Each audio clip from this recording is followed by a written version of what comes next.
This program is brought to you by San Miguel Corporation, your world made better. Hello, Baywatchers! Welcome sa ating new season! Same bonding, same kwentuhan with your new hosts. Sa ngalan po ng ating host advocate Gabriel Lopez, ako po muli ang inyong Miss Philippine Baywatch 2025, Chanel Cruz. Baywatchers, meet our new co-host, Omni Gruba! Hello Baywatchers! Thanks Chanel for the warm welcome. Ang pagiging host din ay pagpapalawig ng inclusivity ng Philippine Baywatch. Nandito po ang Philippine Baywatch para po sa lahat ng mga Pilipino, people from different backgrounds, race or belief or status. And with that, samahan niyo po kaming tuklasin ang mga kwento ng Bay, kwento ng bayan, Dito lang sa Philippine Baywatch! Philippine Baywatch, bantay ng pagbabago, bayan ko sabay tayo, aangat sa mundo, pagunlad para sa bayan, bagong buhay ng mamamayan, isang bagong Pilipinas, sabay-sabay nating lalakbayan.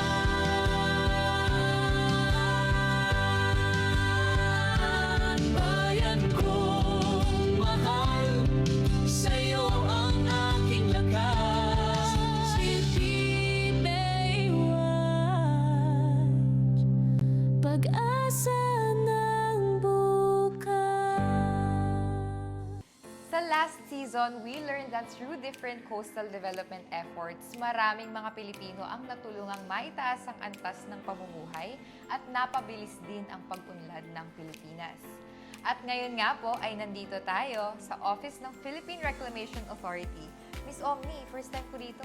Ganda pala dito, no? Yes, Chanel, welcome to PRA office. So, maraming salamat for being here and going back, no, kung bakit tayo nandito and why we invited you, Miss Baywatch Ambassadress, kasi may mga kailangan talaga tayong malaman, mga facts na kailangan natin i-share sa taong bayan, lalo na ikaw, youth leader ka, na dahil, Chanel, sabi nga ni Nadine, 2026 na, the say no to fake news. Gone are the days that reclamation, that term is always villainized. Coastal development is the future of a strategic country like the Philippines. Yan. At alam mo ba, Chanel, na si former President Ferdinand Marcos Sr. ang nagsimula ng reclamation regulation sa buong bansa natin. At bago siya naging Philippine Reclamation Authority, Public Estate Authority ang pangalan niya. So, for our first episode sa Season 2, mas palalawigin natin ang usapin ng coastal preservation and development through PRA o dating tinatawag na Public Estates Authority or PEA. Pero, I'm just curious lang, Miss Omni, no? Bakit ba naging PRA ang PEA? Uy, that's a good question. Noong April 6, 2006, through Executive Order number 380, binago ang PRA to PAA bilang pagpo-focus na lang sa reclamation projects ng ating bansa. To know more about its history, Chanel, panoorin natin to. Ang Pilipinas ay binubuo ng malalaki at magkakahiwalay na mga isla. Kaya dati, isa sa mga pangunahing transportasyon ay ang pagbabangka o pagsakay sa mga vapor. Dahil dito, umaabot minsan ng ilang araw o minsan ay ilang linggo para makatawid ng isla. Malaking pagsubok ito, lalo na sa ating mga kapwa Pilipino na galing sa mga malalayong probinsya at sa Maynila nagbabakasakali ng magandang kinabukasan. Bilang sentro ng kalakalan, hindi natin masisisi ang iba nating mga kababayan sa pagluwas sa Maynila, lalo pa at narito ang iba't ibang mga oportunidad para kumita. Sa ganitong paulit-ulit na kaganapan, nagkaroon ng bisyon si dating Pangulong Ferdinand Marcos Sr. Nakita niya ang problema sa transportasyon at posibilidad na dahil sa pagtaas ng populasyon sa Maynila ay magkaroon ng kakulangan sa espasyo para sa lahat. Dala ng awa at matinding pagmamahal sa bayan, humantong siya sa isang solusyon. Pagdugtong-dugtungin ang mga magkakahiwalay na mga lupain at mas palawigin ang mga ito. Sa ganitong paraan, mas mabilis na ang byland transportation, magkakaroon pa ng dagdag espasyo na pwedeng mapakinabangan. agad niyang tinipon ang iba't ibang mga coastal engineers, architects, at urban developers sa bansa. At noong February 4, 1977, itinayo niya ang Philippine Reclamation Authority o dati ay Public Estates Authority. Ito ay sa bisa ng Presidential Decree No. 1084. Binuo niya ang ahensya para pangunahan ang iba't ibang reclamation projects sa buong bansa. Dahil dito, naging income generating ang mga hindi nagagamit na coastal at foreshore areas at nagkaroon ng mas maayos na sistema ang urban development sa bansa. Ang simpleng vision at concern ng dating Pangulo ay naging National Development Strategy. Alam niyo ba na karamihan sa mga centerpiece establishments ng bansa ay nakatayo sa reclaimed areas? Isa na dyan ang Cultural Center of the Philippines Complex, kabilang na ang Philippine International Convention Center. Dito kadalasan ginaganap ang iba't ibang local at international events ng bansa. Katabi nito ang Star City, isa sa mga paborito nating amusement park. Dahil sa maayos at legal na reclamation, nagkaroon ng espasyo ang Parañaque Integrated Terminal Exchange na isa sa mga pangunahing terminals ng bansa. Nandito rin ang Macapagal Boulevard at Jose W. Jocna Boulevard na kabilang sa mga major roads sa Metro Manila. Dito rin kadalasang ginaganap ang mga fun runs sa Metro Manila. Mas napalawak din ang North and South Harbor Complex na nagbigay daan sa pagbuo ng mga karagdagang pantalan, bodega at pasilidad para sa kalakalan. Maging ang mga business districts tulad ng Asiana City at mga luxury hotels tulad ng Soler, City of Dreams, Okada at West Side City ay nasa reclaimed areas. Dahil din sa maayos na reclamation, nabuo ang SM Mall of Asia o mas kilala bilang MOA. Ito ang pinakamalaking shopping mall sa bansa. Naririto rin ang pinakamalaking IKEA sa buong mundo.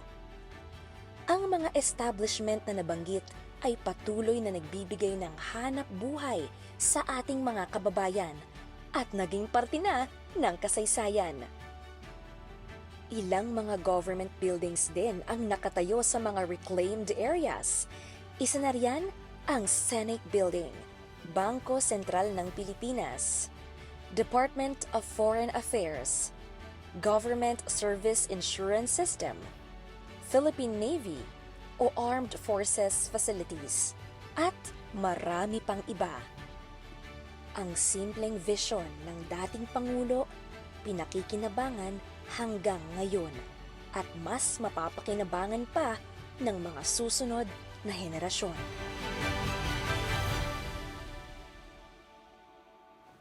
Imagine, Miss Omni, no, kung hindi naisip ni Pangulong Ferdinand Marcos Sr. ang Coastal Development Project sa Metro Manila, siguro talagang mas congested at mahirap pa ang transportation, no? But truly, Manila Bay is developed because it is for the people. Tama, Manila Bay is really indeed for the people. Hindi rin natatapos dyan ang misyon ng dating Pangulo. Through Philippine Reclamation Authority, Chanel, mas nag-e-expand ang coastal and urban development efforts dito sa ating bansa. In fact, PRA aims to transform Manila Bay as a long-term economic hub. Part ito ng Build Better More program ni PBBM. At alam mo ba, Chanel, PBBM is repurposing the infrastructure and coastal development programs sa ating bansa through his vision, The Bagong Pilipinas. Mas pag-uusapan pa natin ito sa pagbabalik ng Kwento ng Bay. Kwento ng Bayan, dito lang sa Philippine Baywatch.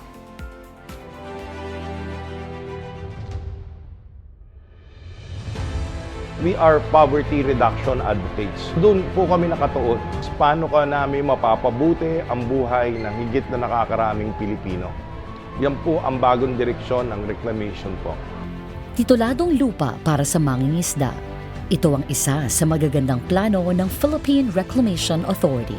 Ang ating pong ahensya, ang ating pong opisina ay patuloy po na nagmo-monitor sa mga illegal na mga reclamation projects. So sa ganon, makakakuha tayo o makukonfiscate natin o magiging forfeiture po ang magiging desisyon ng ating opisina at ito ay ipapangalan natin ang titulo sa Philippine Reclamation Authority o sa gobyerno at nang sa ganon ay ma-declare ito bilang isang alienable and disposable lands. Gagawa natin ng survey, isusubdivide natin, depende po sa pangailangan ng mga ating mamamayan, kung gusto nila ay 50 square meters, 100 square meters, hahatiin po natin yung illegal na reklamasyon natin na nalagyan ng titulo sa gobyerno.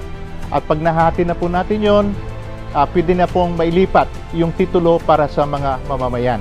Dahil mas pinaigting ng PRA ang pagbawi sa mga lupang pagmamayari ng bansa, inaasahan na sa taong 2028, nasa 200,000 hanggang 300,000 pamilyang Pilipinong walang sariling lupa ang mabibiyayaan. Kabilang dito ang mga kababayan nating mangingisda. Sa bagong Pilipinas, hindi lang trabaho at oportunidad ang ating plano. Gusto rin natin na ang bawat isa magkaroon ng titulong aariin at lupang matatawag nilang sa akin.